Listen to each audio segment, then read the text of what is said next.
सुधा समाधान।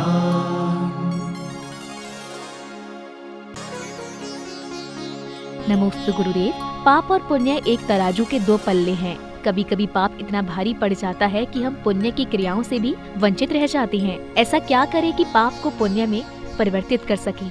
गृहस्थों के लिए जो पुण्य की क्रिया करने के लिए षड आवश्यक बताए हैं, यदि उन षड आवश्यकों को लोग बड़ी विशुद्धि पूर्वक उत्साह पूर्वक करते हैं तो दिन भर में जो गृहस्थी के जीवन में आरंभ और परिग्रह आदि जो पाप होते हैं उन पाप का पुण्य में संक्रमण हो सकता है। षड आवश्यक इसलिए आपको बताए क्योंकि गृहस्थ षट कर्म करता है और षट कर्म उसे करना पड़ते हैं और उसमें उसका जो भी आरंभ परिग्रह होता है, जो भी दोष लगते हैं, उनको षड आवश्यक कार्य करने से बहुत कुछ पाप जो है पुण्य में संक्रमित हो जाता है। मैंने कई बार कहा है कि स्नान करते हो और स्नान करने में जो तुम जलकाय जीवों की हिंसा करते हो, उस पाप को धोने का तरीका है स्नान के बाद भगवान का अभिषेक कर दो।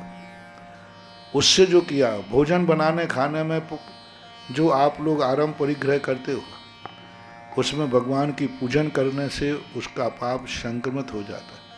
जो आप धन दौलत कमाने में जो आपको छाछी झूठी आरंभ परिग्रह करना पड़ता है, उसमें से एक अंश का दान देने से उस पाप में ऐसी ही कमी आ जाती है जैसे आप कमाते हैं धन जैसे ही, लेकिन टैक्स भर दिया जाए तो। इसी प्रकार से जैन दर्शन ने टैक्स के स्थान पर दान रखा। टैक्स लिया जाता है और दान दिया जाता है।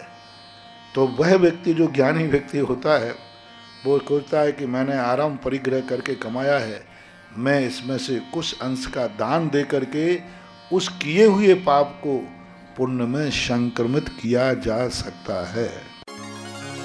सुधा समाधान।